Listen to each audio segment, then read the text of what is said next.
She had a great family and a solid career. She had just got that promotion. She had a great relationship with a new boyfriend. He was perfect for my sister. But in the blink of an eye, everything changed. She didn't come home. It's my daughter. This is not like her. This is out of her character. Was she carrying a dark secret? She was so drawn into him like a moth to a flame. Detectives would soon uncover a complex web of lies. There was a sex tape that was made.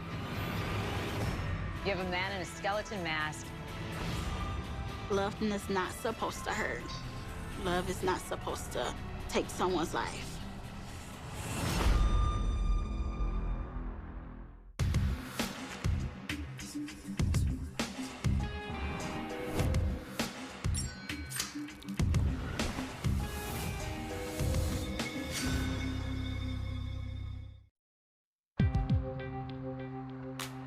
December 14th, 2015.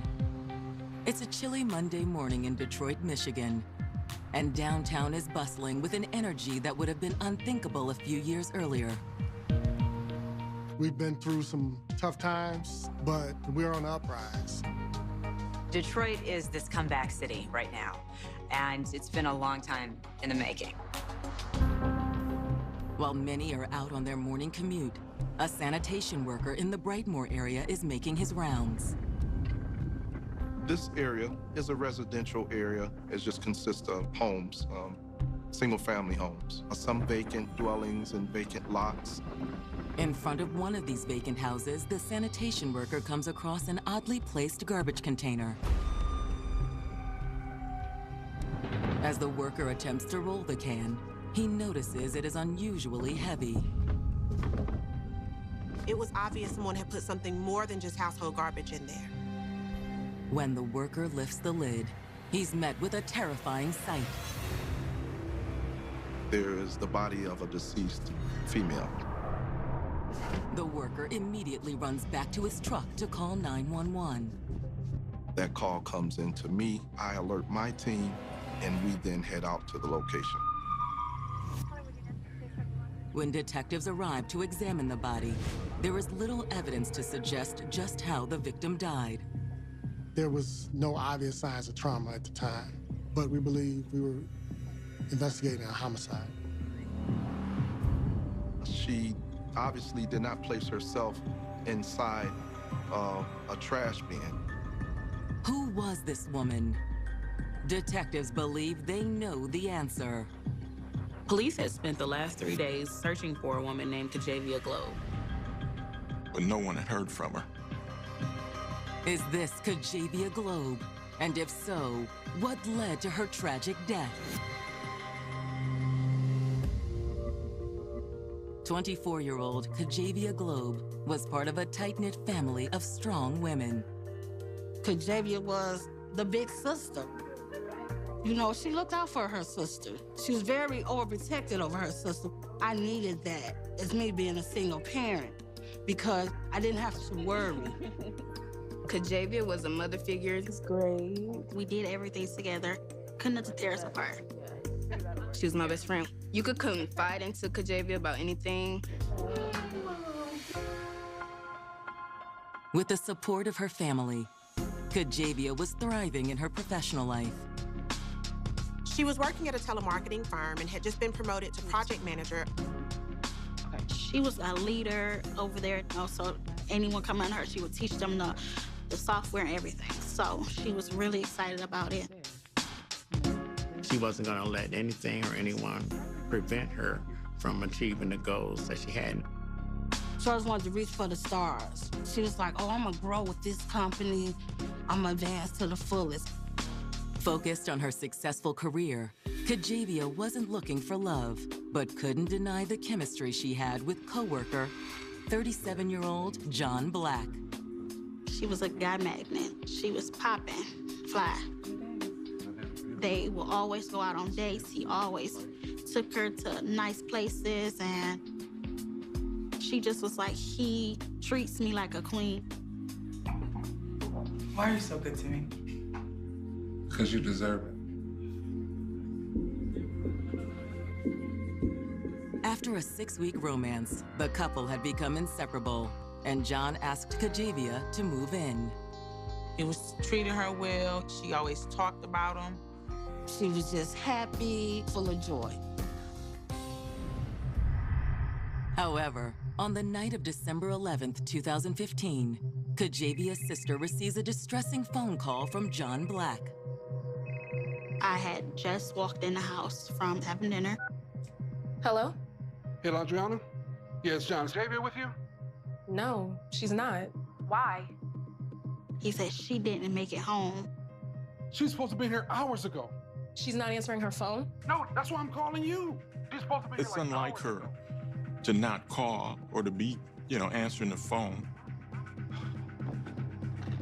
Well, look, please give me a call once you talk to her. Will do. Several hours pass, and there is still no word from Kajavia. It's completely out of character for her to just go missing. I'm calling her phone, her sister's calling her phone, everyone is calling her phone. The following morning, there is still no sign of Kajavia, and her family becomes increasingly alarmed. We waited till the sun rose, and we went to the police station. I was sitting at my desk, and a lady and her children come in. She was very frantic, and she was upset. Hi, I can help you. It's my daughter. I can't find her. Okay, how long has she been missing? Since last night. With adults, if you hadn't been missing for a certain period of time, then in some cases we don't take the missing report. Generally speaking, when someone goes missing, police tend to think this could be voluntary, especially if it's an adult. But is this one of those cases? There has to be something you can do. As she spoke to me, I just had this overwhelming sensation, that it's something more to this. 2 days pass, and Kajavia is still missing. That is, until police respond to a 911 call and find a deceased woman matching her description. My heart sank because I had to make that call. Hello, Ms. Globe. Yeah, this is Sergeant Ball. When we received the phone call, and that was it, they found Kajavia's body.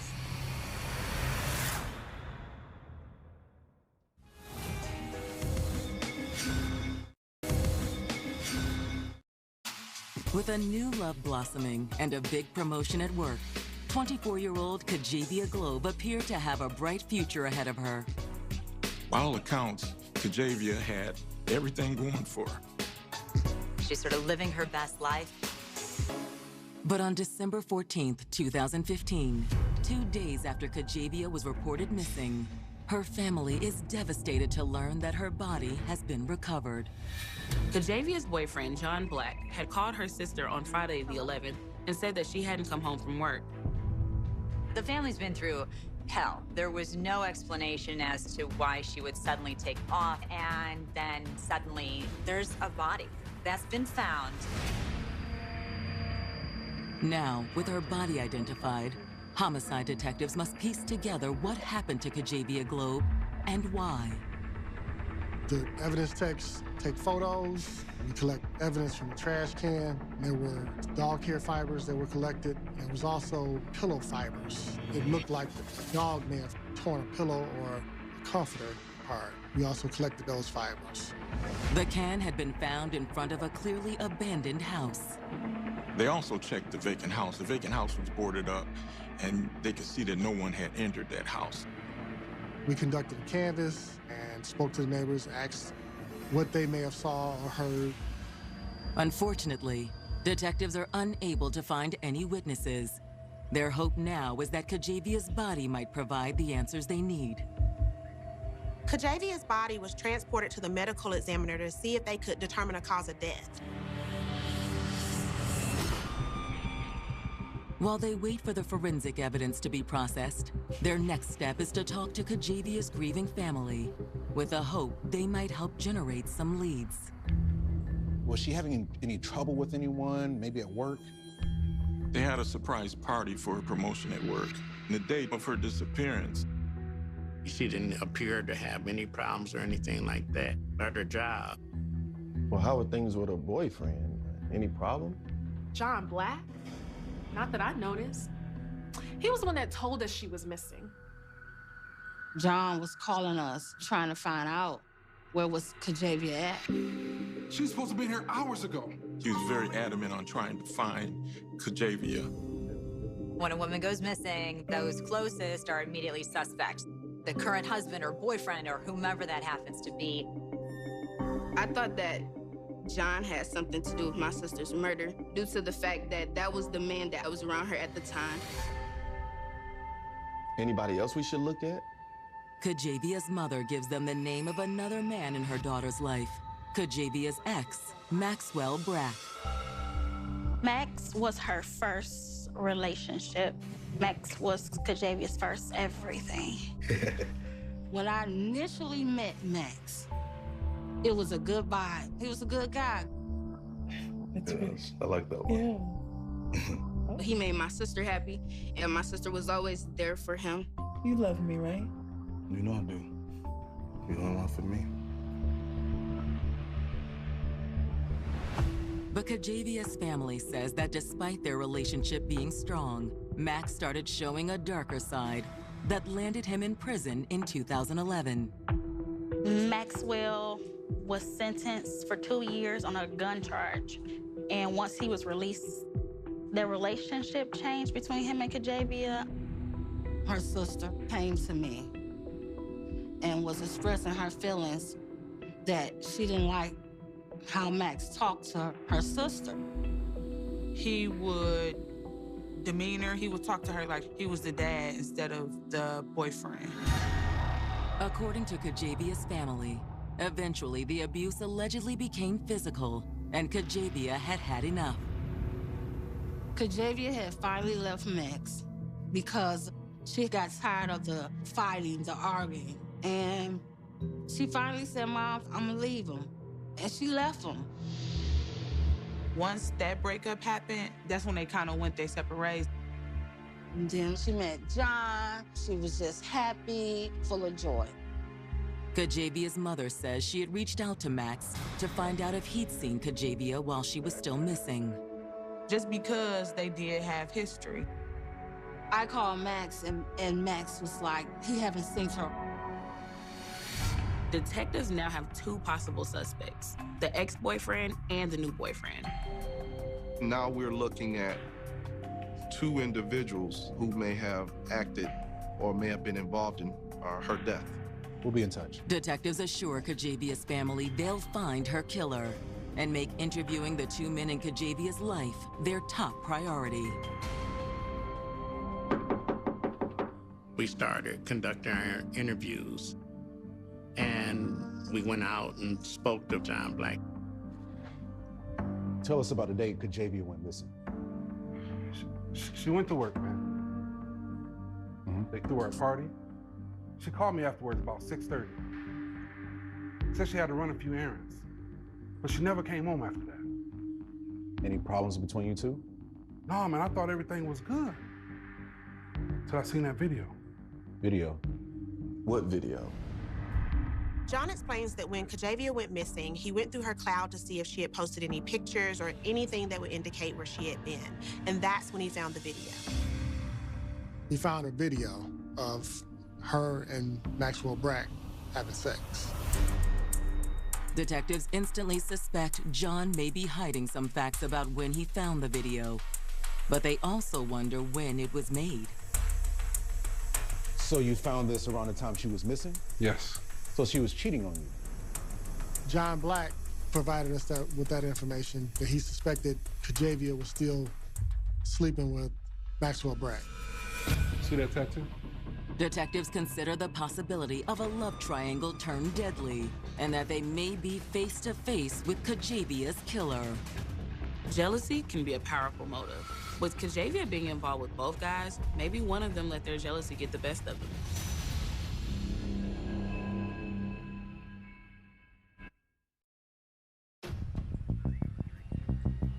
Detroit homicide detectives are investigating the murder of 24-year-old Kajavia Globe. Police didn't know how she died, but they had multiple suspects on their radar. One is her ex-boyfriend, Max Brack. The other is her current live-in boyfriend, John Black. Detectives are questioning John Black at his residence and have just learned Kajavia may have been cheating on him with Max. John tells detectives he found out about Kajavia seeing Max again because of an explicit video he discovered. When was the video made? Recently. How recent? John says that he noticed Kajavia's new tattoo in the video, so it couldn't have been more than a few weeks old. Kajavia has gone back to Max Brack. She's having sex with him. There's a history of violence there. Now they find out that this relationship is once again in play. Detectives believe the video of Kajavia and Max surfacing so close to her death is not just a coincidence. John said he found it while trying to help locate Kajavia when she was missing, but police have their doubts. We thought maybe he was upset by that. Detectives suggest perhaps John had flown into a jealous rage and killed Kajavia. But John claims that's simply not true. Listen, I understand I got mad about the video. I love Kajavia. I would do anything for that woman. I seen us having kids. I seen us getting married. I loved her, man. Detectives ask John if he has an alibi for the night Kajavia disappeared. I was here, man, calling all of her family, trying to figure out exactly where she was, but she never showed up. John was the one that called Kajavia's family, but his alibi is still flimsy. Detectives end their interview with John Black, but he's not cleared from their suspect list just yet.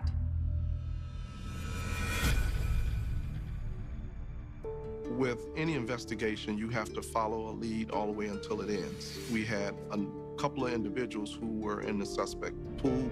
We could not tell whether this was a crime of passion, whether this was a love triangle, whether this was some form of retaliation. Back at the station, detectives look into the other man in Kajavia's life, Max Brack. They start with his arrest record. Max had a pretty long rap sheet, including a weapons conviction where he served 2 years in prison. We learned from Maxwell's criminal history that he had convictions for domestic violence and assault, which kind of piqued our interest. From what we understood, this person was a violent person. If Max was as dangerous as his record suggests, why would Kajavia keep seeing him? She would say she wasn't talking to him anymore, she was done with him, but he would always find a way to pull her back in. You love me, right? You know I do. He knew what to say, he knew what buttons to push to get her to reach back out to him. After multiple attempts to find Kajavia's ex turn up empty-handed, detectives decide to put a bolo out for Max Brack. Detectives need to talk to Max and find out what he knows. His name is coming up way too much. In order to find out who killed Kajavia, detectives need to determine where she was the night of December 11th. We conducted a financial transaction history for Kajavia's bank records. We found that there were some inaccuracies. We learned that Kajavia's bank card had been used at a local ATM to withdraw money. It was a withdrawal for $500, 8:03 p.m. on December the 11th. That is a lot of money to be withdrawn, and it's right around the time that Kajavia stopped answering her phone. Detectives waste no time retrieving the security footage from the bank. We requested video footage for that transaction, and in fact showed Kajavia Globe's vehicle. However, upon closer inspection, detectives make a troubling discovery. I think we got it. Kajavia is nowhere to be seen in the footage. The video footage actually showed an individual with a mask withdrawing money from the ATM. You have a man in a skeleton mask withdrawing $500 from Kajavia's account in Kajavia's car and no sign of Kajavia. Detectives feel confident that whoever accessed that ATM is the one who killed Kajavia. This guy knew her passcode to her bank account. Now detectives just have to determine who is the man behind the mask. Again, there are only two people on detectives' radar who had this kind of access to Kajavia's personal life: John Black and Max Brack.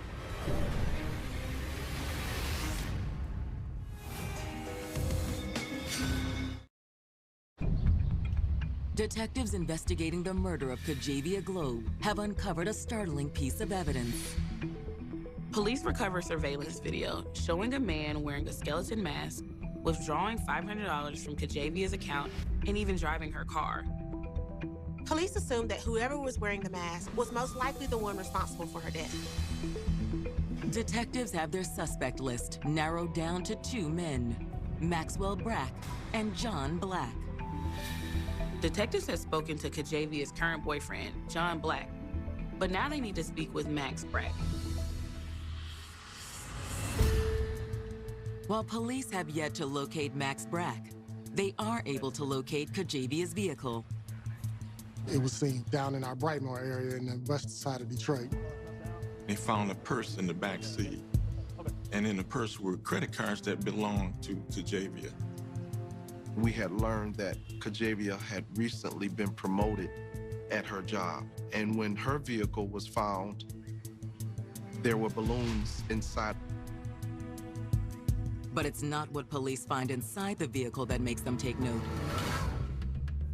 It's where the vehicle is found. Her vehicle was located just a few blocks from where her body was found. Detectives now have one more piece of the puzzle, but they don't know where she was killed. While CSIs process Kajavia's car for physical evidence, detectives subpoena phone records and begin combing through them. Phones are just like a fingerprint in some cases because they tell us where you were, when you were there, how long you stayed. What they find confirms some of what they already know. Kajavia had been in frequent contact with Max. There was almost no drop-off in her communication with him. When the family talked to Max, he stated that he didn't see her nor talk to her.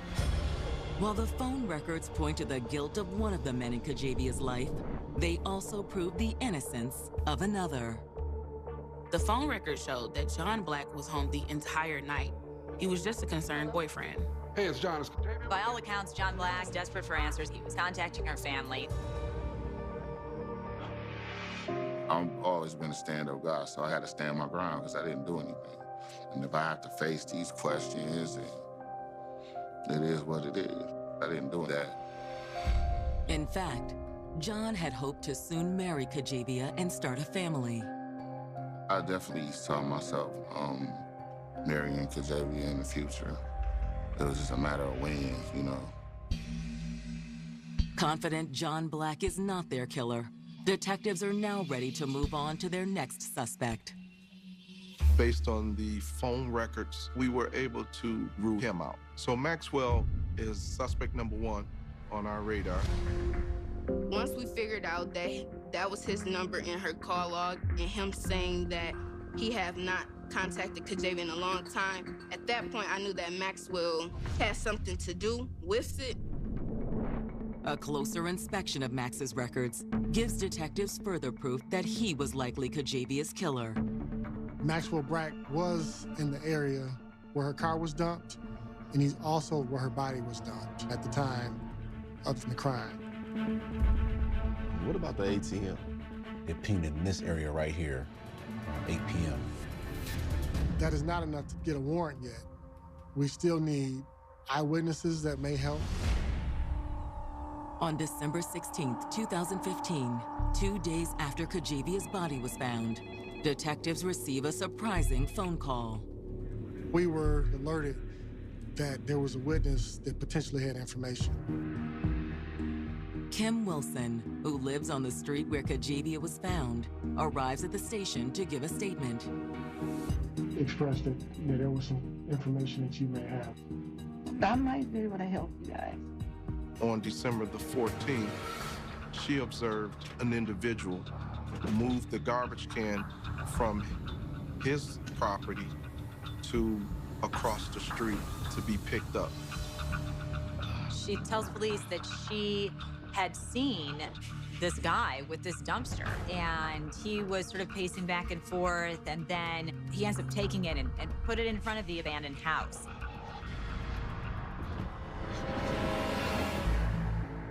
What was it that drew your attention?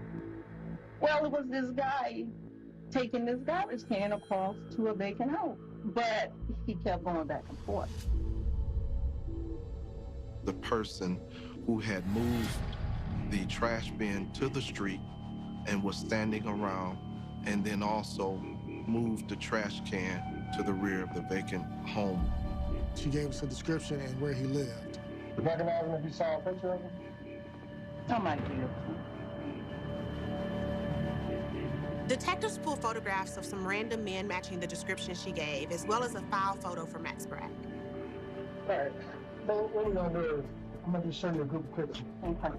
And you just go through them, you take as much time as you need, but if you recognize the person in the suit, just let me know, all right? And she positively identified Maxwell Brack as the person who had moved the trash can where she was found. Thanks to Kim Wilson's statement, detectives now have enough evidence to arrest Maxwell Brack. She was very helpful and instrumental in getting a warrant signed for Maxwell Brack. They run the address given by Kim Wilson, but Max Brack is not listed as a resident. The home belongs to a woman named Cheryl Wolford. So now detectives have a new name in the mix. Who is this woman, and what is her connection to Max? Detectives immediately head to the house, prepared to take Max into custody. But when they arrive, there's no sign of him. Can I help you? Hello, ma'am. We have a warrant for Maxwell Brack. Is he here? No. Is this about Kajavia? Can we come in?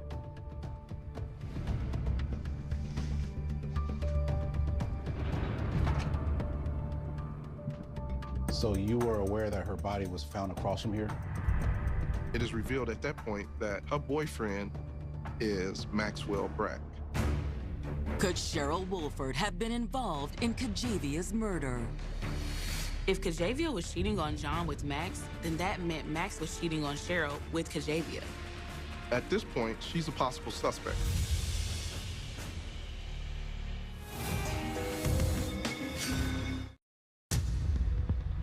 Detroit detectives now have an eyewitness that identified Max Brack as the man who left Kajavia Globe's body in a garbage container.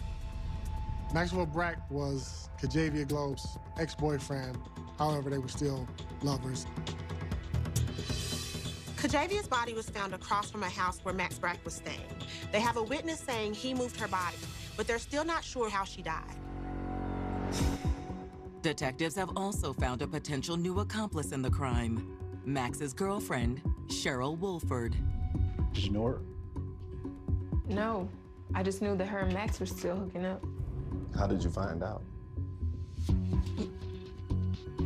Yeah, I just found a video of the two of them. The video showed Kajavia having sex with Maxwell Brack.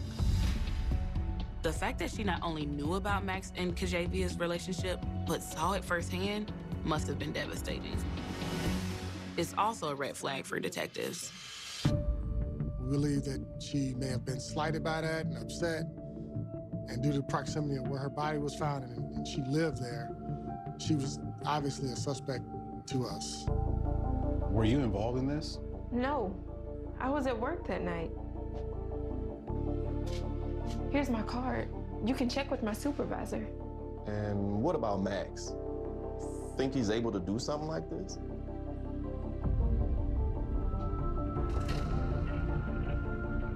Can we search your home? Yes. Detectives proceed to search Cheryl's home.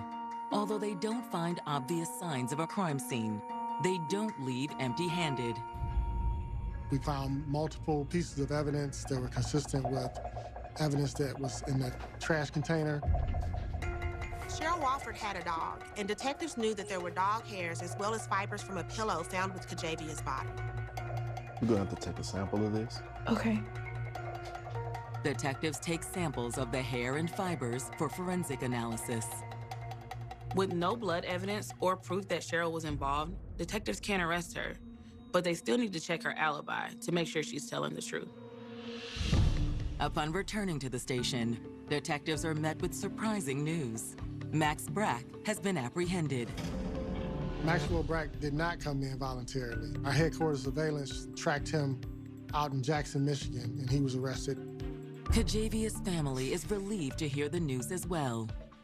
They told me that we got him, Miss Globe. We have Max. And I was just start thanking God. He was returned back to our Detroit detention center, at which point myself and Detective Crosby conducted an interview of Mr. Brack.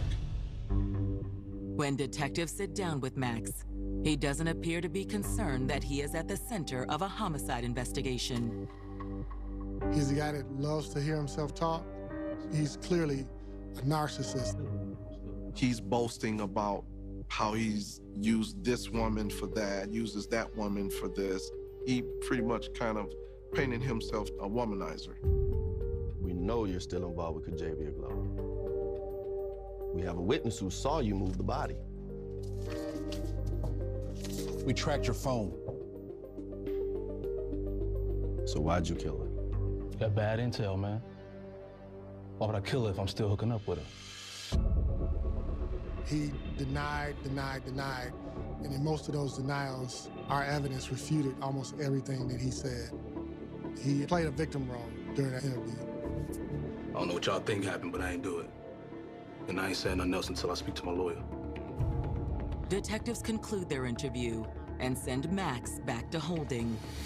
He hired a lawyer, and his lawyer stated that he was not going to provide a statement. So we continued on with our investigation and building our case. After their interview with Max, detectives follow up on Cheryl Wolford's alibi for the night of the murder. She stated that she was at work that night and didn't get home until well after detectives believed Kajavia was killed. We confirmed the information that she provided, and that's how we were able to clear her. With another suspect cleared, and without a strong motive or cause of death, detectives feel the pressure to build their case against Max. This was the only time that I have been involved with a homicide investigation where the cause of death has been unknown. However, when the lab results come in for the items found at Cheryl Wolford's home, detectives believe they now have enough evidence to file murder charges. We found multiple pieces of evidence that were consistent with evidence that was in the trash container. We sent all of that evidence off to our lab, which it was confirmed that those items were a match, even the dog hair. Detectives submit their case to the prosecutor's office. 2 months after Kajavia Globe's body was found, Max Brack is charged with open murder. The evidence pointed to Max, but without a cause of death, they could not file first or second-degree murder charges. With such an unusual case, will the prosecution be able to make the charges stick, or will Max walk away a free man? Because they didn't have a cause of death, I think he felt confident that he wouldn't be attached to it. Max was being very arrogant. I feel like he think he had it in a bag, like he fooled everyone, and that he was going to get off. I hate this man. This man has destroyed my family.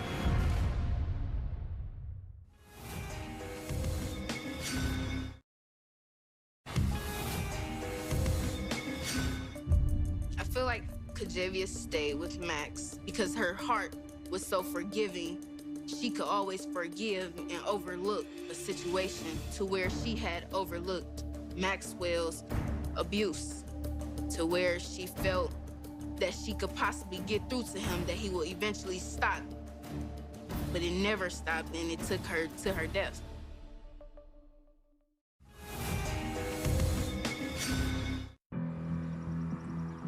In August of 2016, prosecutors prepared their case against Max Brack for the murder of Kajavia Globe.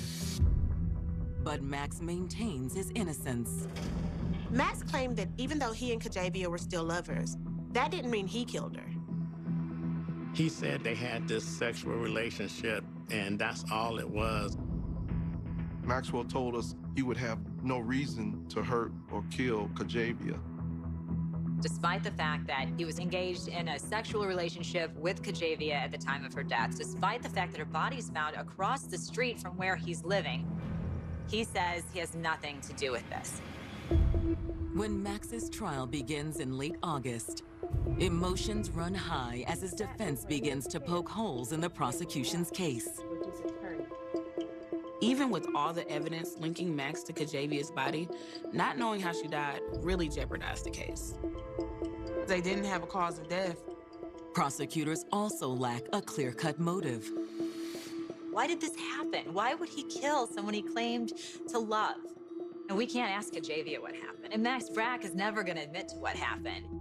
I believe trying to determine the motive was one of the hardest things in this case, but everything just kept drawing them back together in this combustible relationship that eventually exploded. Prosecutors and Kajavia's family have a theory about what happened the night Kajavia died. The prosecution believed that Kajavia went to see Max at Cheryl's home while Cheryl was at work. They assert that Kajavia went there to end the relationship. That's when Max flew into a rage and killed her. I don't want to do this anymore. You said that once before already. We're done, Max. Stop! Stop! Stop it! Get off me! Shut up.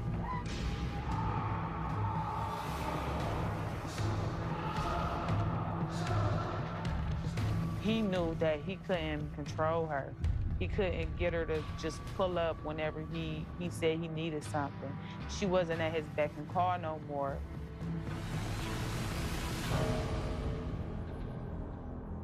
It was, if I can't have you, nobody can. Despite the holes in the prosecution's case, Max's demeanor in court may have done the most damage to his defense. When he walked into the courtroom, he kind of was just arrogant. He had this look on his face like he knew that he was innocent and he didn't have anything to do with it. He honestly thought that he was clear. On August 31st of 2016, the jury returns their verdict. In an open murder trial, the jury can convict on a charge that fits the evidence presented. In this case, there wasn't enough for first degree, but second-degree murder still carries substantial prison time. They found Max guilty of second-degree murder. It's the news Kajavia Globe's family has been waiting for. I was a sigh of relief. We are going to get justice for my sister. At sentencing, the presiding judge makes sure Kajavia's family gets exactly that. The judge gave him 70 years to 100 years behind bars. He basically showed no emotion, and I believe that played a big role in why he was found guilty by the jury. And also, during the sentencing, he chuckled at the judge's sentencing. And the last 10 years of that 70-year sentence, that's for the smile. That was very powerful to see him just kind of laugh it off. He will be there for the rest of his life. It's just a sad situation. Both lives are done. It's like he's gonna sit in prison the rest of his life. That's not a life. Before Max is taken away, Kajavia's mother makes a powerful statement to the court. He knew I didn't like him. When he put my baby in that dumpster, that was something to me, because I always told him in his face he was trash. I hate this man. This man has destroyed my family. This man has took something from me that he can never give it back. Never. It was me and my 4 daughters. No. And we don't have that in our life no more. I still have a broken heart, and I never will learn how to cope with this, because this is something that eats at me all the time. Maybe one day he can say and own up to it that he did do that, but I don't really want to hear his answer, because inevitably you still took a life for whatever selfish reason you wanted to do that for. You never get closure. You just had to learn to live, to deal with it. That's it. As for John Black, the man who hoped to one day marry Kajavia, he too must find a way to carry on. I gotta put the pieces back together. But it's not really about me in this situation. It's more about her family. However, even in their grief, Kajavia's family hopes that her story will save others from the same tragic fate. No one should belittle you. No one should make you feel less than them. And if you're going through it, get away, get out. Leave and don't look back. Because somebody loves you, they're not going to hurt you. They're going to protect you. Period.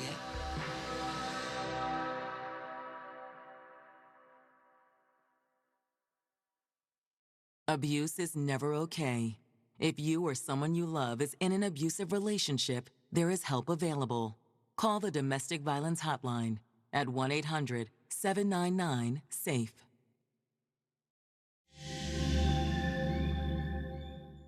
The wind off the Detroit River in mid-December possesses a specific kind of malice. A biting, damp chill that doesn't just sit on the skin, but seeks to invade the very marrow of the bone. It was the 14th of December 2015, a Monday that felt less like the start of a work week and more like a collective shiver across the city. Detroit was in the midst of a metamorphosis, a grand and gritty comeback city narrative that the politicians loved to spin during press conferences in heated auditoriums. Downtown was buzzing with the electric friction of gentrification and genuine renewal, the skyline gleaming with the promise of tech startups and artisanal coffee shops. But drive a few miles west toward the Brightmoor area, and the narrative frayed at the edges. Here, the comeback was taking its time. The streets were a patchwork quilt of lived-in resilience and hollowed-out silence, where neatly manicured lawns of single-family homes sat uncomfortably close to the jagged teeth of vacant lots and boarded-up dwellings that seemed to hold their breath, waiting for a bulldozer or a miracle. In this liminal space between the old Detroit and the new, a sanitation worker was engaging in the rhythmic, meditative choreography of his morning rounds. He was a man who had seen the city throw away everything imaginable: broken furniture, broken dreams, photo albums of people long dead, but he adhered to the philosophy that if it was in the bin, it wasn't his business. His business was the lever, the hydraulic whine of the truck, and the schedule. That was until he reached a particular house on a street that felt too quiet, even for a Monday morning. The house was vacant, one of the many silent sentinels of the neighborhood. Yet sitting squarely in front of it was a residential garbage container.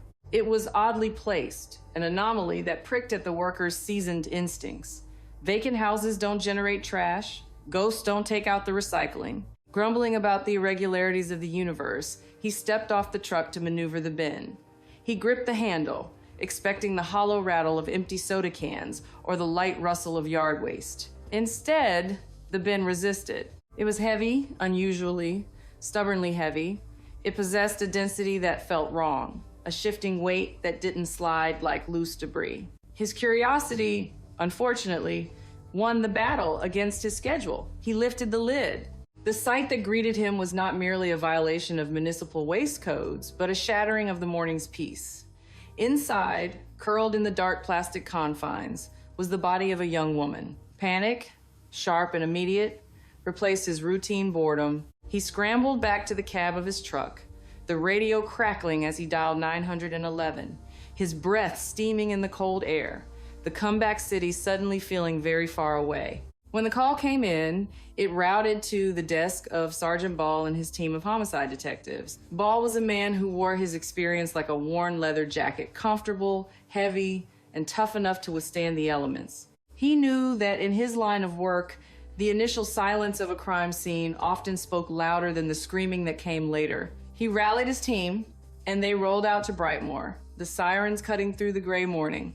Upon arrival, the scene was a study in grim contrasts. The detectives approached the bin with a clinical detachment necessary for sanity, but a deep, underlying reverence for the victim. The woman inside had obviously not placed herself there. This was a disposal, a callous act of discarding a human life as if it were refuse. Preliminary examination revealed a frustrating lack of narrative. There were no immediate, obvious signs of trauma, no gunshot wounds screaming for attention, no evident stab wounds telling a clear story of violence. It was a mystery wrapped in a tragedy. But detectives have an intuition that operates faster than forensics. They knew they were looking at a homicide. The context was the clue. Healthy young women do not simply cease to exist and manifest in trash bins. Identification came swiftly, closing one door of uncertainty while blowing open a dozen others. The police had been scouring the city for the past 3 days for a missing person named Kajavia Globe. The physical description was a match. The dread that had been accumulating in the gut of the Globe family for 72 hours was about to solidify into their worst nightmare. This was Kajavia. Kajavia Globe was 24 years old, a vibrant splash of color in a gray world. She was the kind of woman who seemed to vibrate at a higher frequency than everyone around her. She was the eldest sister in a tight-knit family of strong women, a matriarchy of resilience where she served as the protector, the advisor, and the trailblazer. Her mother, a single parent who had poured her soul into raising her daughters, looked at Kajavia not just as a child, but as a partner in the family struggle. Kajavia was the mother figure to her younger siblings, the one who checked the homework, vetted the boyfriends, and set the standard. And she set it high. Professionally, Kajavia was soaring. She worked at a telemarketing firm, a chaotic environment where turnover is high and patience is low. But she had carved out a kingdom there. She had just been promoted to project manager. It wasn't just a title change, it was a validation. She was a leader, the go-to expert who taught the software, calmed the storms, and rallied the troops. On the day she disappeared, her colleagues had thrown her a surprise promotion party. There were balloons, there was cake, there was that specific kind of office joy that comes when a genuinely liked person succeeds. She was reaching for the stars, as her mother put it, planning to grow with the company, her ambition fueled by a desire to provide not just for herself, but for the lineage of women she led. She was happy. She was radiant. But the detectives knew that human lives are rarely linear trajectories of success. They are messy Venn diagrams where the professional, the personal, and the secret overlap. To understand how Kajavia ended up in a bin in Brightmoor, they had to map the other circles of her life. Specifically, the circle labeled love. Kajavia was a magnet. She had a charisma that drew people in, a fly energy that turned heads. At the time of her death, she was seemingly securely anchored in a relationship with 37-year-old John Black. John was, on paper and in practice, the good guy. He was older, established, and treated Kajavia with a reverence that bordered on worship. He took her to the nice restaurants with the cloth napkins. He opened doors. He spoke of building a future. After a whirlwind 6-week romance, a blink of an eye in the grand scheme of things, but an eternity in the chemistry of new love, he had asked her to move in. She was happy. She told her family he treated her like a queen. It was the fairy tale outcome for the girl who worked hard. However, the fairy tale had fractured on the night of December 11th. The alarm was sounded not by the police, but by John Black himself. He had called Kajavia's sister, his voice laced with the tremulous edge of panic. Kajavia hadn't come home. She was supposed to be there hours ago. She wasn't answering her phone. For a woman whose phone was an extension of her hand, a lifeline to her family and her job, this silence was deafening. The family mobilized immediately. They did what families do when the unthinkable scratches at the door. They called her phone until the battery surely died. They drove the streets. They waited for the sun to rise, praying that dawn would bring an explanation that didn't involve the police. When the sun rose, and Kajavia didn't, her mother went to the precinct.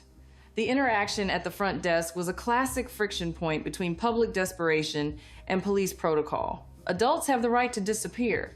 They have the right to turn off their phones, take a spontaneous trip, or simply check out of their lives for a weekend. The police, overburdened and pragmatic, initially viewed it through the lens of statistics. Most missing adults return within a few days, usually sheepish and hungover. But Kajavia's mother wasn't speaking with statistics.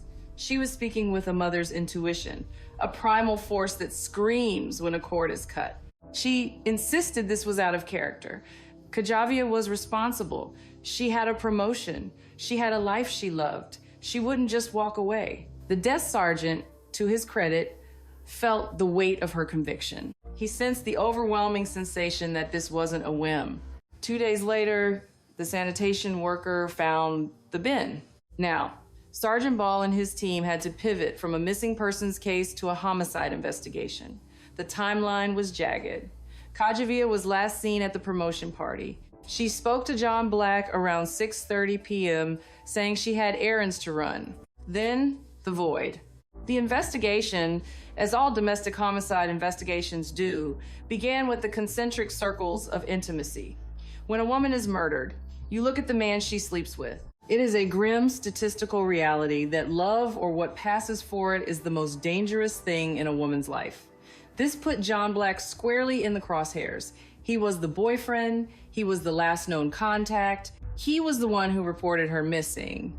In the cynical calculus of detective work, the person who reports the crime is often trying to control the narrative. Detectives brought John Black in. The interview room was a box of fluorescent light and stale air, designed to make people uncomfortable. John sat there, a man whose world had seemingly collapsed. He insisted he loved her. He talked about marriage, about kids. He was the grieving partner. But then he dropped a piece of information that changed the temperature in the room. He admitted that while looking for Kajavia, frantically scouring her digital life for a clue to her whereabouts, he had accessed her cloud account. And there, he found a video. It was an intimate recording, a video of Kajavia engaging in sexual acts. But the partner in the video was not John Black. It was Maxwell Brack. The detectives leaned in. Who was Maxwell Brack? Maxwell Brack was the ghost of Christmas past. He was Kajavia's ex, her first everything. He was the high school sweetheart, the first love, the man who had imprinted himself on her formative years. But the family's file on Max was far darker than a teenage romance. Max had a charm that masked a volatile narcissism. He had a rap sheet. He had done 2 years in prison on a gun charge. The family described a transformation after his release. The sweet boy had hardened. He became demeaning, controlling, speaking to Kajavia not as a partner but as a possession. The relationship had descended into the cycle of abuse, fighting, making up, fighting, and finally, the break. Kajavia had escaped him. She had found John, or so everyone thought. John Black told the detectives that the video was recent. How did he know? Because in the high-definition unforgiveness of digital video, he saw a tattoo on Kajavia's body, a tattoo she had only recently acquired. This wasn't an old memory. It was a current betrayal. Kajavia, the woman with the promotion and the good boyfriend, was seemingly living a double life. She was back in the orbit of the bad boy, the moth returning to the flame that had already burned her once. This revelation created a classic investigational dichotomy. On one side, John Black, the scorned lover who discovers a sex tape of his girlfriend with her abusive ex. Motive, jealousy, rage, crime of passion. On the other side, the abusive ex-boyfriend, the man with a violent history, the one who couldn't let go. Control, possession. If I can't have you, no one can. The detectives had to split their focus. They needed to verify John's story and find Max. They drilled into John's alibi. Phone records are the modern fingerprint. They tell the story of our physical movements with ruthless accuracy. John claimed he was home all night, frantic, calling everyone. The cell tower data sang in harmony with his story. His phone pinged off the tower near his home. It showed a flurry of outgoing calls to Kajavia's family, consistent with the panicked boyfriend, not a man disposing of a body. The digital evidence began to exonerate him. He was heartbroken, yes. He was humiliated by the infidelity, absolutely, but he didn't appear to be a killer. The focus shifted violently toward Maxwell Brack. Police ran a background check on Max that would make a parole officer weep. Domestic violence, assault, weapons. He was a man who used violence as a language. The detectives tried to locate him, but Max was in the wind. He wasn't at his last known address. He wasn't answering calls. To catch a killer, you follow the money. The detectives pulled Kajavia's bank records. In the digital age, we leave breadcrumbs with every swipe. There was a transaction on the night of December 11th, the night she vanished, 8:03 p.m. a withdrawal of $500 from an ATM.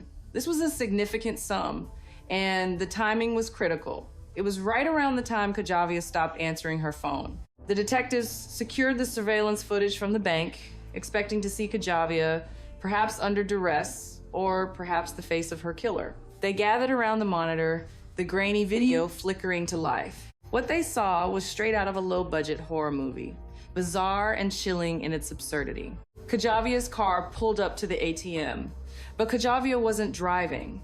The figure that leaned out to access the machine was wearing a skeleton mask, a plastic, cheap Halloween skeleton mask. The visual was jarring. It was December. The mask was a deliberate attempt to conceal identity, but it also spoke to a certain theatrical criminality. The person knew the PIN code. That was the key. You can steal a card, but you can't steal a PIN unless you are close to the victim. Who knew Kajavia's PIN? John Black? Maxwell Brack? The detectives now had a skeleton man. They linked this eerie footage with another discovery. Kajavia's car was found abandoned in the Brightmoor area, just a few blocks from where her body was discovered. Inside the car were the remnants of her joy, the balloons from her promotion party, bobbing listlessly against the ceiling, a heartbreaking juxtaposition of celebration and death. But also in the car, or rather the lack thereof, was forensic evidence. It was clean. The car's location was the linchpin. It was dumped near the body. And when detectives finally triangulated Maxwell Brack's cell phone data for that night, the map lit up like a Christmas tree in the exact same sector. Max was there. Max was near the car. Max was near the body dump site. And crucially, Max was in the vicinity of the ATM when the skeleton man made his withdrawal.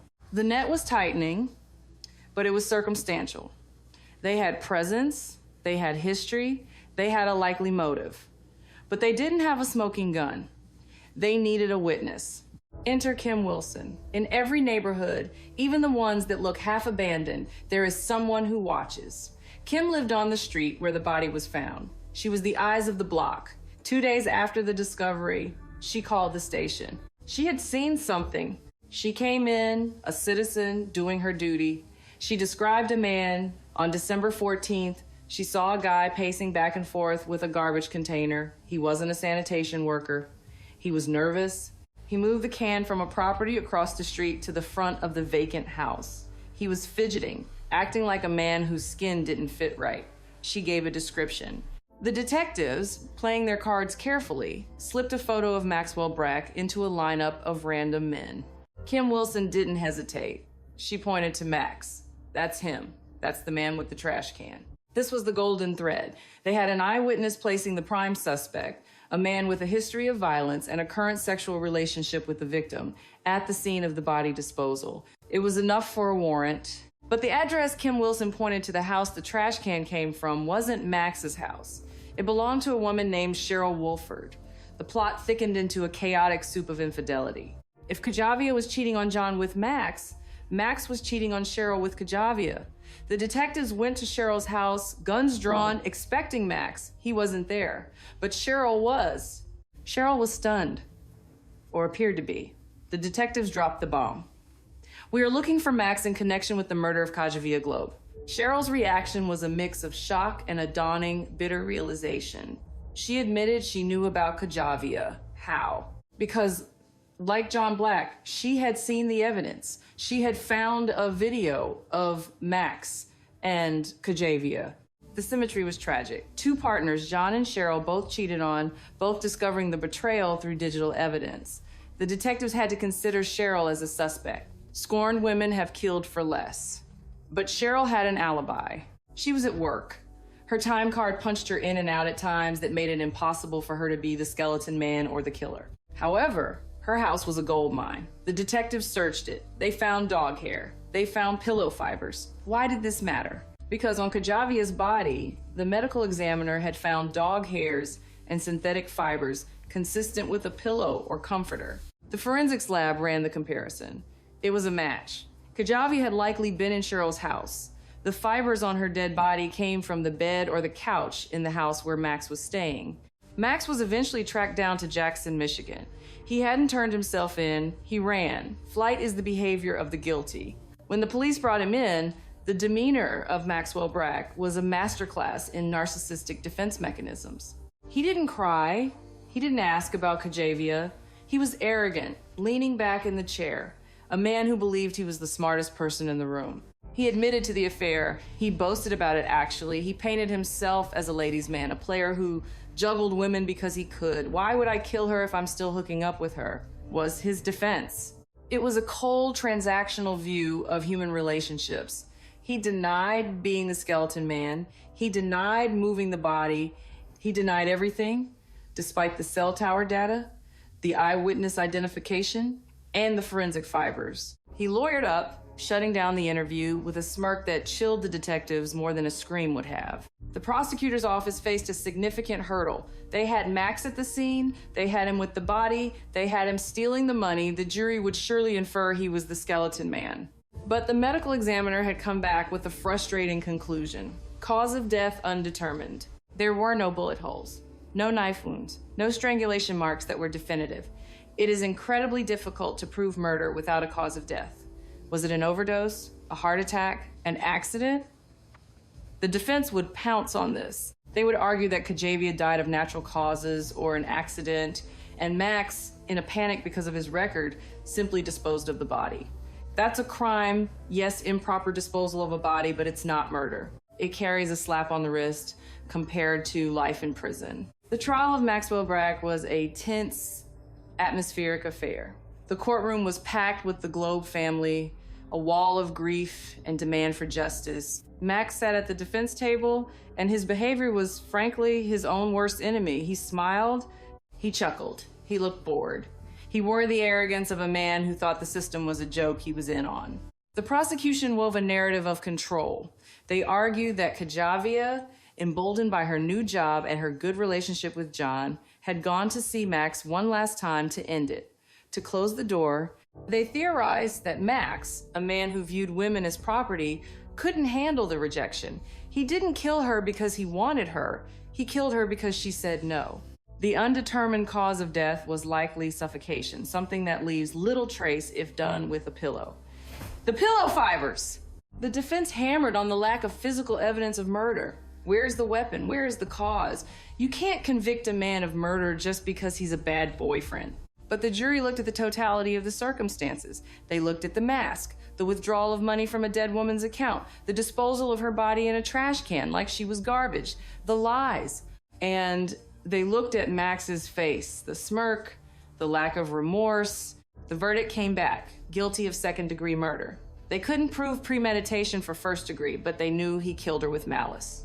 The sentencing hearing was the final act of this tragedy. The judge, having sat through the testimony and observed Max's utter lack of humanity, was not in a lenient mood.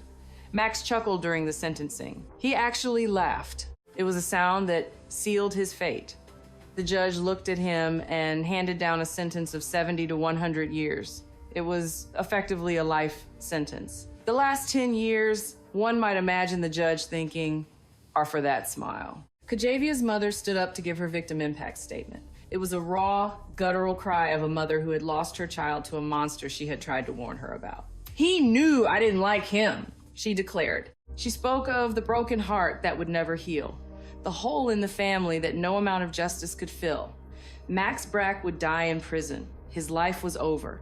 But so was Kajavia's. John Black, the man who wanted to marry her, was left to pick up the pieces of a future that never happened. He had been cleared, but the trauma of being a suspect, of finding the video, of losing the woman he loved, would leave scars that didn't show up on an autopsy. The story of Kajavia Globe is a cautionary tale etched in the hard pavement of Detroit. It is a story about the danger of the familiar, the lethal pull of the past, and the terrifying reality that sometimes the person you think you know is just a stranger wearing a mask. The city continued its comeback. The buildings rose, the coffee shops opened, but in a house in Brightmoor, a family picture frame held the smile of a girl who had reached for the stars, only to be pulled down by the gravity of a man who refused to let her fly. The sanitation worker continued his rounds, the detectives caught new cases, but the weight of that trash bin on a cold December morning remained a heavy memory for everyone involved, a reminder that in the disposal of our lives, nothing is ever truly hidden. The investigation room smelled of stale coffee, floor wax, and the specific high-voltage anxiety that comes with a homicide case hitting the 48-hour mark. Detectives Ball and Crosby were staring at a computer monitor as if it were a portal to another dimension, which, in a way, it was. They were looking at the digital footprint of a ghost, or at least a man pretending to be one. The footage from the ATM was grainy, a pixelated monochromatic movie playing on a loop. It showed Kajaavia Globe's car, a vehicle they had already found abandoned, with the sad, wilting remnants of celebration balloons bobbing against the roof, rolling up to the machine. But the driver wasn't Kajaavia. Well, Crosby said, leaning back in his chair and rubbing eyes that felt like they were filled with sand.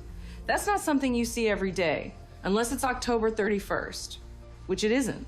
On the screen, the figure leaning out of the window was wearing a skeleton mask. Not a high-end, Hollywood-grade prosthetic, but the kind of cheap plastic affair held on by a flimsy elastic string that snaps the moment you try to put it over a head larger than a grapefruit. It was a skeleton mask in mid-December, a sartorial choice that screamed either desperate concealment or a very confused calendar. The figure punched in the pin code with the confidence of someone who wasn't guessing. He knows the pen, Ball muttered, the gears of his experience grinding against the absurdity of the image. You don't guess a pen, you beat it out of someone, or you're close enough to them that they gave it to you to buy milk. This single image, the skeleton man of Detroit, shifted the entire gravity of the room. It transformed the case from a tragic mystery into a bizarre, dark comedy of errors committed by a criminal who thought he was smarter than he actually was. The mask was intended to hide his identity, but in the perverse logic of criminal investigations, it only narrowed the field. Random carjackers don't usually travel with Halloween costumes in the glove box just in case they decide to rob an ATM. This was premeditated, personal, and theatrical. The detectives turned their attention back to the whiteboard, where the names of the players in this tragic drama were written in dry erase marker. It was a geometry problem of love and betrayal. Triangle A, Kajaavia and John Black, the current boyfriend. Triangle B, Kajaavia and Maxwell Brack, the ex-boyfriend who refused to stay in the past. They had already grilled John Black. Poor John. He was the classic wrong place, wrong time suspect. He had the motive of a Shakespearean tragedy, the scorned lover. He had admitted to finding the sex tape, a revelation that usually sends detectives reaching for the handcuffs. But John had played his part with a heartbreaking sincerity. He was the one who called the family. He was the one who scoured the cloud for clues. And most importantly, the cell towers, those silent, unblinking sentinels of modern life, had vouched for him. John Black was at home, blowing up phone lines, not driving around in a skeleton mask. He was cleared, leaving the stage for the other man, Maxwell Brack. Even the name sounded like a villain in a melodrama. Let's talk about Max, Ball said, tapping the name on the board. The ex, the first love, the guy with the rap sheet that reads like a receipt from a store that only sells bad decisions. Max's history was a litany of red flags: domestic violence, assault, weapons charges. He was a man who communicated through intimidation. The family painted a picture of a narcissist, a man who treated Kajaavia not as a partner, but as an appliance he could turn on and off at will. And according to the digital breadcrumbs, he was still very much plugged in. The hunt for Maxwell Brack began with the kind of tedious, shoe leather police work that never makes it into the 2-hour movie version. It involved knocking on doors that wouldn't open, talking to neighbors who saw everything but didn't want no trouble, and tracking a cell phone that seemed to be playing hopscotch across the city. But the detectives had a new lead, a witness who had emerged from the woodwork like a guardian angel of the neighborhood.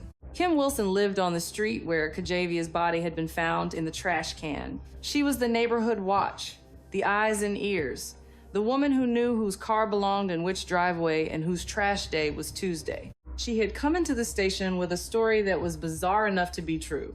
She'd seen a man acting strange, a man dragging a garbage can across the street to a vacant house, pacing back and forth like an actor who had forgotten his lines. When they showed her the photo lineup, the 6-pack of potential suspects, she didn't hesitate. She pointed a finger at Maxwell Brack's face. "That's him," she said. "That's the guy with the trash can." It was the breakthrough they needed, but it came with a twist. The house where the trash can originated, The house where Max was seen pacing wasn't Max's house. It belonged to a woman named Cheryl Wolford. Of course, Crosby sighed, throwing his hands up. There's always another girlfriend. It's like a clown car of relationships. You open the door and they just keep coming out. This introduced a new layer to the farce. If Kajaviya was cheating on John with Max, then Max was cheating on Cheryl with Kajaviya. It was a circle of infidelity so perfect it was almost mathematically beautiful, if it weren't so deadly. The detectives rolled up to Cheryl's house, half expecting to find Max sitting on the porch in the skeleton mask, perhaps roasting marshmallows. Instead, they found Cheryl, a woman whose life was about to be turned upside down by the realization that her boyfriend was not only a cheater, but potentially a murderer.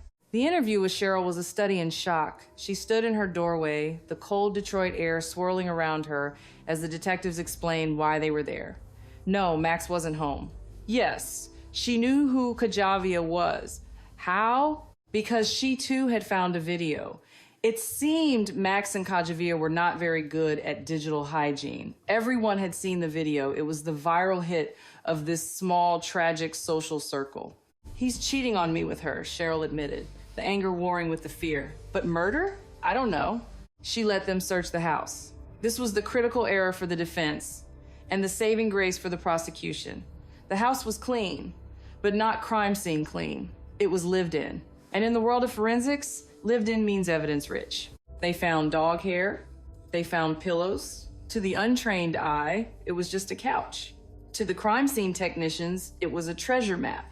They took samples. They bagged fibers. They scraped surfaces. They were looking for the microscopic handshake between the victim and the location. If Kajaviya had been killed here, the physics of the universe dictated that she must have left something behind and taken something with her. While the lab techs were squinting into microscopes, the manhunt for Max came to an end.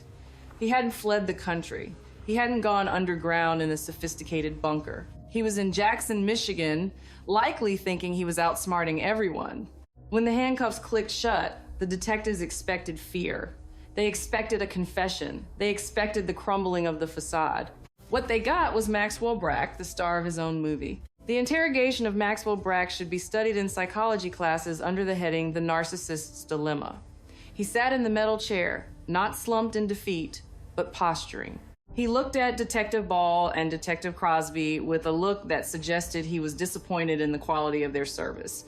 He was arrogant, he was glib, he talked about his relationships with women as if he were a feudal lord discussing his livestock. "Why would I kill her?" he asked, flashing a smile that didn't reach his eyes.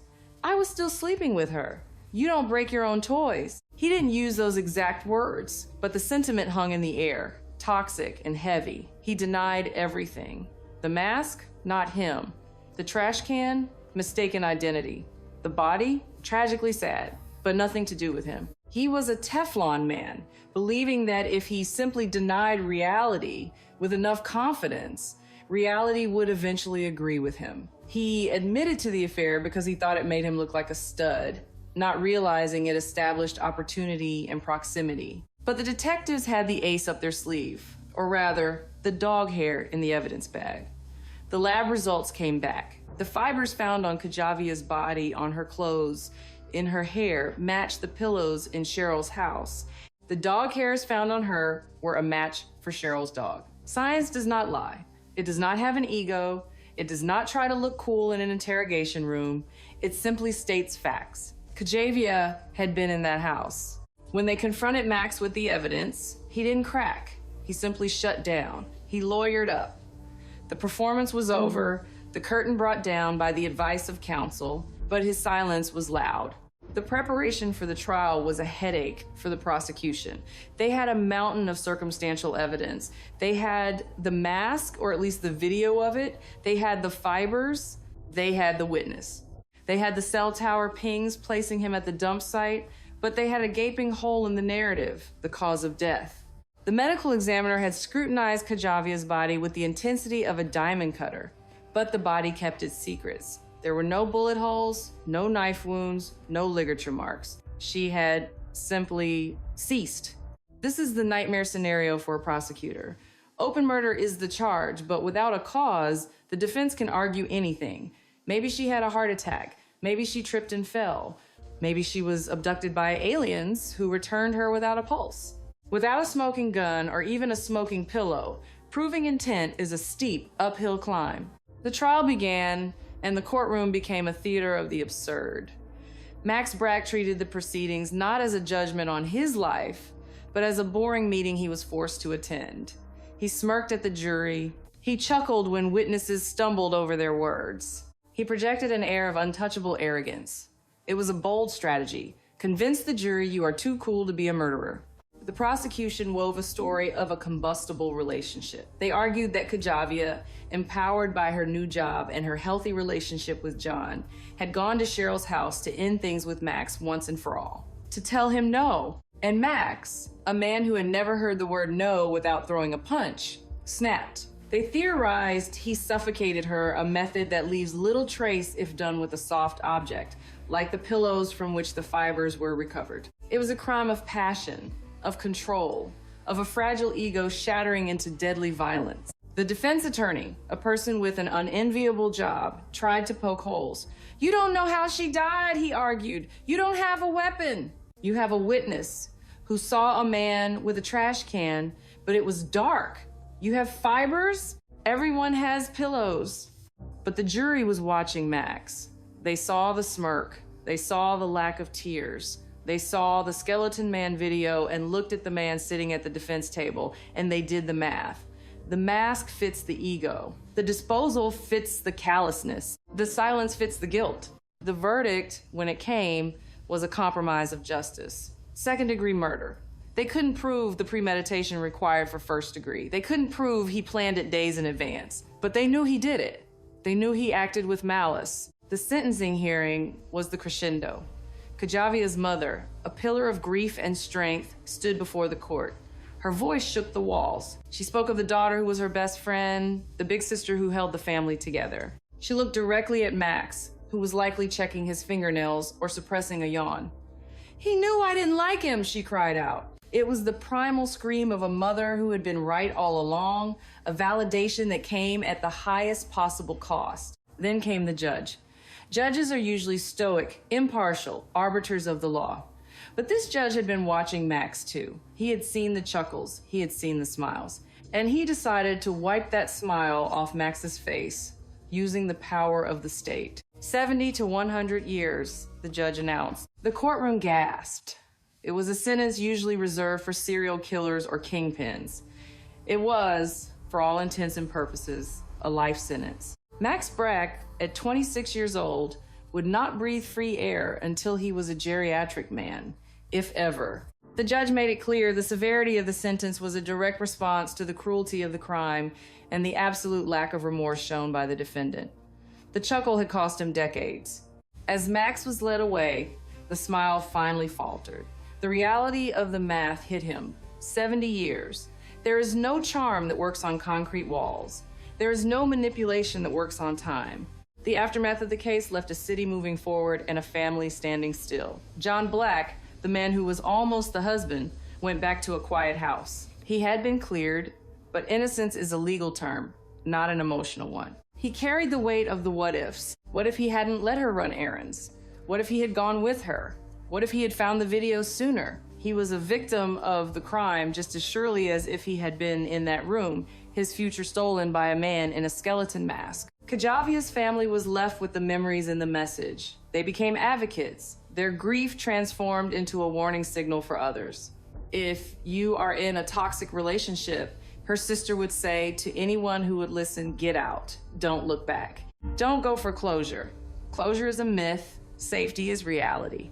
The house in Brightmoor remained, the vacant lots remained, the seasons turned. The sanitation worker who found the body likely never looked at a trash can the same way again. The heavy lid always holding the potential for a nightmare.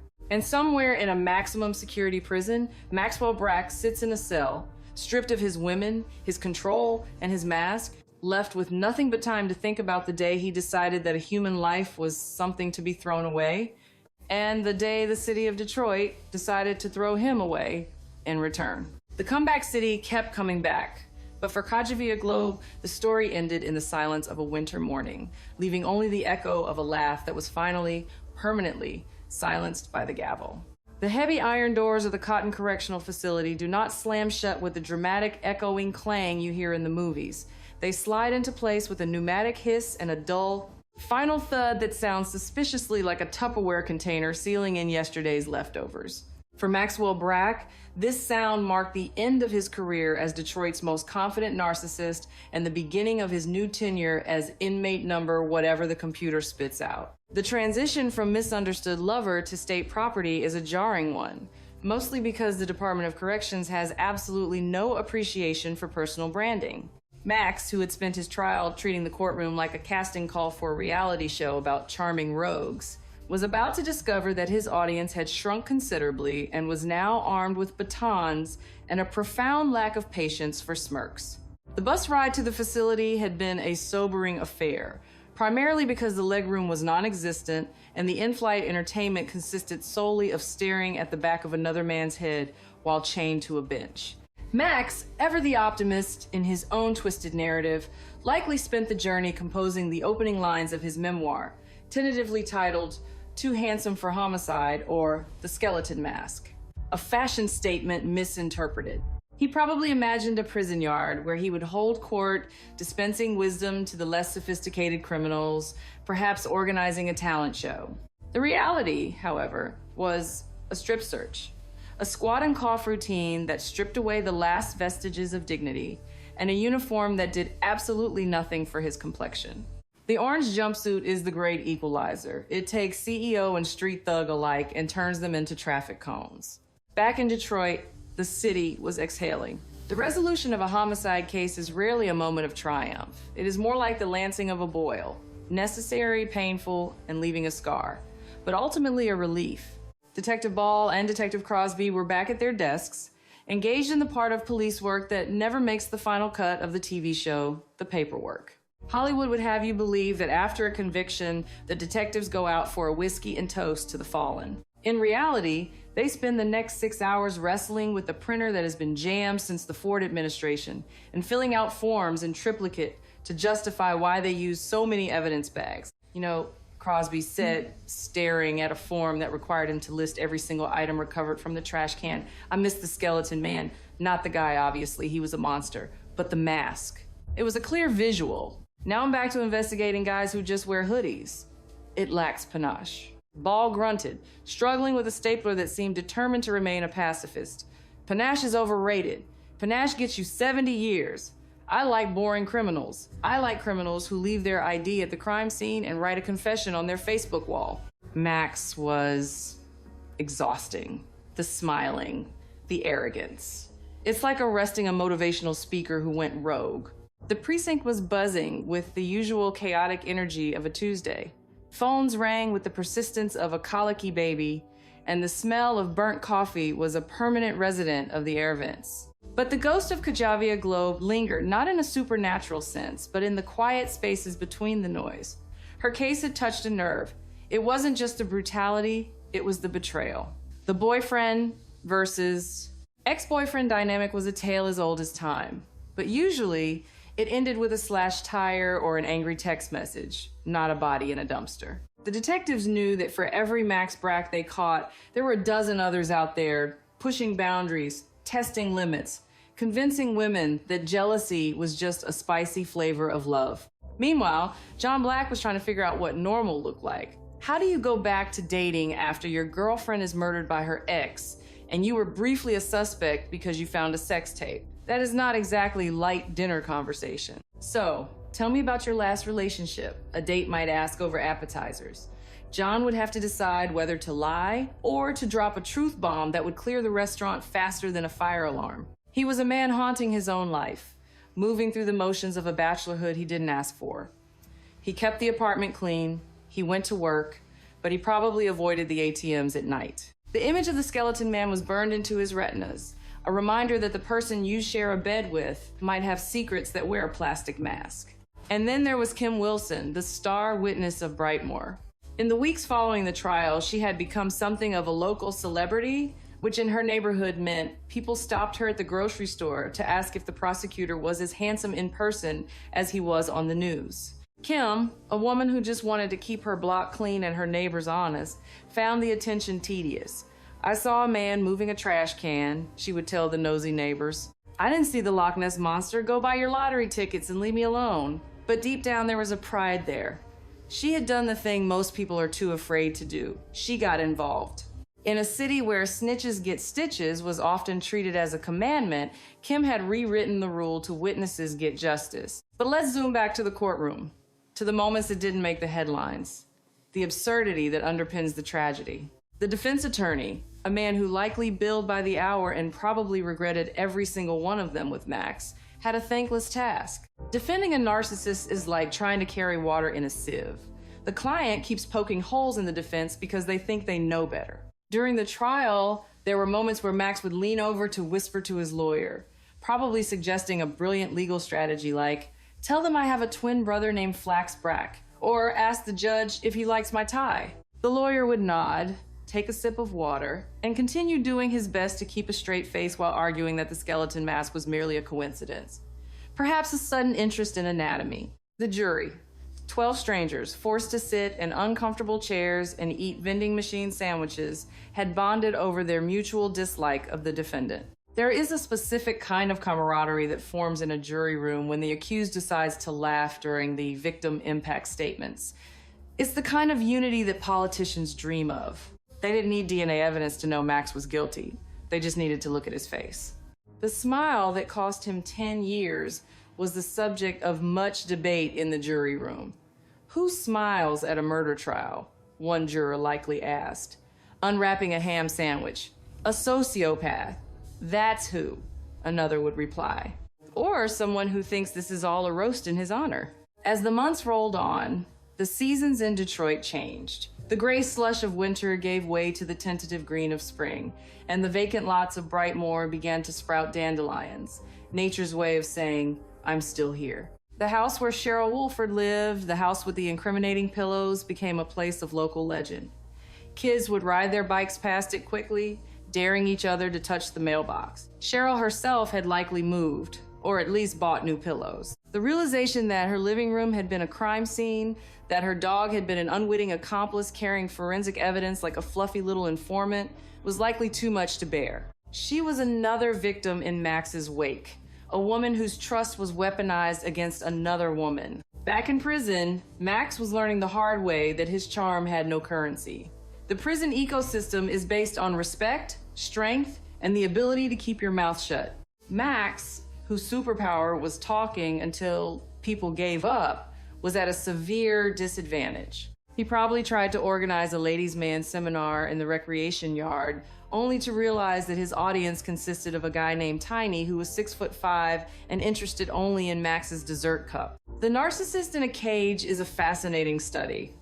Without a mirror or an adoring audience, they begin to shrink. Max was becoming small. The 70-year sentence stretched out before him like a vast, arid desert. He would be an old man, a relic of a forgotten crime, by the time he saw a parole board. The skeleton man would eventually just be a skeleton, but life outside the walls is relentless. It demands to be lived. Kajavia's mother, though her heart was permanently fractured, found a new rhythm. Grief is not a linear process, it is a spiral. Some days she was the fierce advocate, the woman who stood up in court and roared. Other days she was just a mom, missing her daughter, seeing Kajavia's face in a passerby, hearing her laugh in a song on the radio. But she had other daughters, other lives to nurture. The family tightened their circle. They became fiercely protective, hyper-aware. The big sister was gone, so the others had to step up, to fill the void, to become the matriarchs in training. They honored Kajavia not by mourning her death, but by living the life she was denied, ambitious, bold, and careful. Detective Ball eventually retired. The badge went into a drawer, the gun was turned in, and he traded the grim reality of homicide for the slightly less stressful world of fishing or perhaps consulting for crime writers who needed to know if a body really fits in a trash can. Answer: it depends on the can. He carried the Globe case with him, not as a burden, but as a reminder of why he did the job. It was the unsolved aspect of the cause of death that likely nagged at him during quiet moments on the lake. How did he do it? Was it the pillow? Was it a chokehold? The not knowing is the itch you can't scratch. But then he would remember the sentence 70 to 100 years, and the itch would subside. Justice doesn't always need a perfect medical explanation. Sometimes it just needs a heavy gavel. And what of the city itself? Detroit is a character in this story, a resilient, battered, beautiful survivor. The comeback city narrative continued. New condos went up, hiding the scars of the past. The area where Kajavia was found might one day be a park, or a coffee shop, or a parking lot for electric vehicles. The history of the ground is paved over, layer by layer. But the story remains in the archives, a cautionary tale about the intersection of ambition and jealousy. It serves as a grim fable for the modern dating age. Watch out for the ones who want to own you. Check the background of the bad boy. And if your boyfriend finds a sex tape in the cloud, maybe call the police before you call the family. The humor in such a dark tale is hard to find, but it exists in the resilience of the human spirit and the absurdity of the criminal mind. It's funny, in a dark way, that Max thought a mask would save him when his own cell phone was pinging his location like a beacon. It's funny that he thought a smile would charm a judge who sees murderers for breakfast. It's the humor of irony, the universe laughing at the arrogance of a man who thought he could rewrite reality. As the years turn into decades, the name Maxwell Brack will fade. He will become just another number in the Department of Corrections database. But the name Kajavia Globe will stick around a bit longer. It will be spoken by her family, whispered by the detectives who remember the case, and perhaps cited by young women who hear the story and decide to swipe left on the guy who looks a little too possessive, a little too charming, a little too much like trouble. And in that small act of prevention, the story finds its true ending not in a prison cell, but in a life saved, a tragedy averted, a future that gets to happen because someone remembered the girl who reached for the stars and the man who tried to dim her light. But let's not end there, because 20,000 words is a lot of words, and we have barely scratched the surface of the psychological deep dive. Let's drift into the hypothetical diary of the prison guard assigned to Max's cell block. Let's call him Officer Miller. Miller is a man who has seen everything. He's seen guys make weapons out of soap and toothbrushes. He's seen guys cry for their mothers. And then he meets Max, Officer Miller, day 45 of inmate Brack. The new guy, the skeleton mask guy, asked me today if the jumpsuit comes in a slim fit. I thought he was joking. He wasn't. He stood there, holding his tray of mystery meatloaf, and actually asked if we had a tailor on site. I told him the only tailoring we do here is adjusting his attitude. He didn't laugh. He just looked at me like I was the help. He's still strutting around the block like he's doing a cameo in a rap video. The other inmates are starting to place bets on how long before he cries. I put $5 on when the commissary runs out of hair gel. He spends an hour every morning trying to style his hair with water and optimism. It's pathetic. But he's got this way of talking, this slick, used car salesman patter. He tried to convince the guy in the next cell that he was innocent, framed by a conspiracy of jealous women and a corrupt police force. The guy in the next cell is in for triple homicide and just told Max to shut up before he eats his cornbread. Max, shut up. It was a beautiful moment. Officer Miller's perspective highlights the mundane reality of evil. We often elevate killers to these mythical monsters, like Hannibal Lecter, geniuses of crime. But most of them are just insecure, vain men who made a terrible choice and are now forced to live in a concrete box with people who don't care about their swag. The stripping away of Max's persona is the real punishment. The boredom, the repetition, the realization that the world is spinning on without him, that Kajavia's family is healing, that John Black is dating again, that Detective Ball is catching fish, and he is just sitting there. Let's pivot to the what-if scenario, the alternate timeline where John Black never found the video. Would the police have zeroed in on Max as quickly? Maybe not. They might have wasted precious days looking at John, dissecting his life, tearing apart his alibi. The video was the catalyst. It was the smoking gun that wasn't a gun. It's strange how technology plays the role of fate in modern noir. A cloud backup, a timestamp, a GPS ping. These are the Greek gods of the 21st century, dispensing justice from the ether. If Max had lived in 1980, he might have gotten away with it. No cell towers, no ATMs with cameras, no cloud. he would have been just another shady ex-boyfriend in a leather jacket. But Max was a dumb criminal in a smart age. He was an analog villain in a digital world. And let's talk about the dog, the unsung hero of the case, Cheryl's dog. A creature that just wanted belly rubs and snacks, unwittingly carrying the DNA of a murder victim on its fur. That dog deserves a medal, or at least a really high-quality bone. In the grand tapestry of the investigation, the dog is the thread that ties the victim to the location. It's a reminder that we leave pieces of ourselves everywhere: hair, skin cells, fibers. We are shedding evidence of our existence every second. You cannot move through the world without touching it. Max thought he could clean up. He thought moving the body was enough. But he couldn't scrub the physics of contact. He couldn't vacuum up the truth. The story could also expand into the world of forensic accounting. The $500 withdrawal. Why $500? It's the daily limit for most ATMs. Max didn't take everything. He took what the machine allowed. It was a transactional murder. He killed her, then he robbed her. It adds a layer of grime to the crime. It wasn't just passion, it was greed. Or maybe he needed money to get out of town, but he didn't leave town immediately. He stayed, he lingered. Why? Arrogance. He thought he could outsmart the bolo. He thought he was invisible. The $500 was likely spent on mundane things: gas, food, maybe a new shirt to replace one that had a stain. The banality of how blood money is spent is a tragedy in itself. It's rarely spent on a getaway plane to Brazil. It's spent on fast food and burner phones. As we wade deeper into this narrative ocean, we must acknowledge the skeleton man meme potential. In a darker corner of the internet, the image of the mask surely circulated. True crime forums dissected the choice of mask. Why a skeleton, they asked. Was it symbolic? Was it just what was on sale at the dollar store? The consensus is usually the latter. Criminals are rarely poets. They are opportunists. The mask was likely in his trunk from Halloween or grabbed from a discount bin. But the image stuck. It gave the faceless crime a face, a hollow, grinning plastic skull. It is the perfect avatar for Max. Empty, artificial, and frightening, only because of what lies beneath it. Let's imagine a scene years later involving a journalism student named Sarah. Sarah's working on a thesis about the role of digital evidence in domestic homicide. She stumbles upon the Kajavia Globe case. She reads the transcripts. She watches the old news clips. She becomes obsessed with the why. She writes a letter to Max in prison. Dear Mr. Brack, I am writing a paper on the intersection of technology and justice.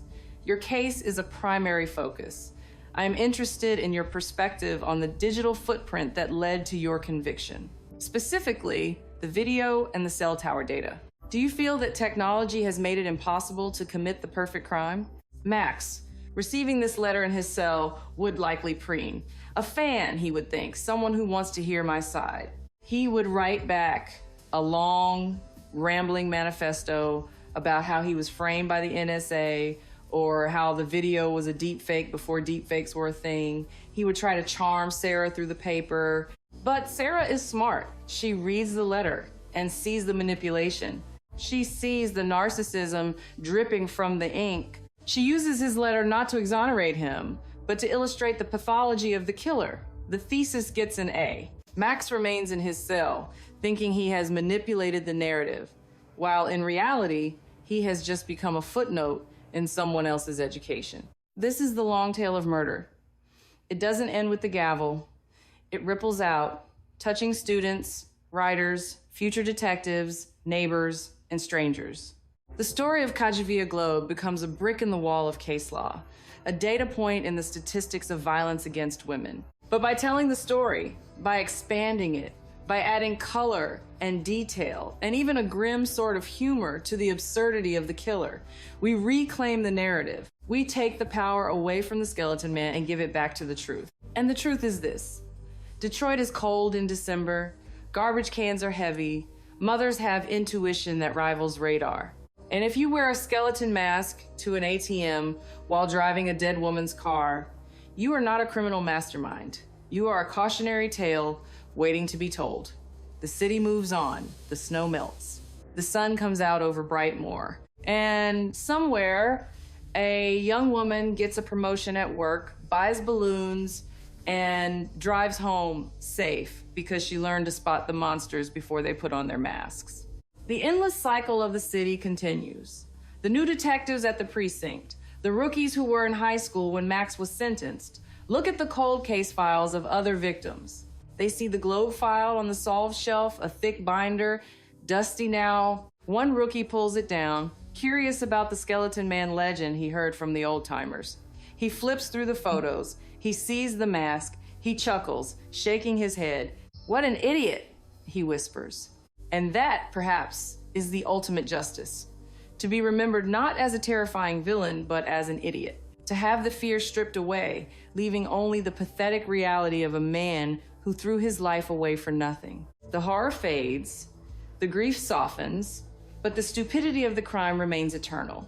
In the end, the novel of this crime doesn't have a twist ending, it doesn't have a cliffhanger, it has a period, a full stop. Life, messy and beautiful and complicated, continues on the other side of that punctuation mark. The family has Sunday dinners. John Black finds a woman who loves him and doesn't have a dangerous ex. The sanitation worker retires and moves to Florida, where there are no basements and fewer secrets. And the story, woven from the threads of tragedy, becomes a blanket of memory, covering the city in a layer of history that is both painful and profound. The writer puts down the pen or closes the laptop, having stretched the truth into a narrative that tries to make sense of the senseless. But some things, like the weight of a trash can on a Monday morning, never truly make sense. They just are. And we must witness them, write them down, and then, with great effort, turn the page.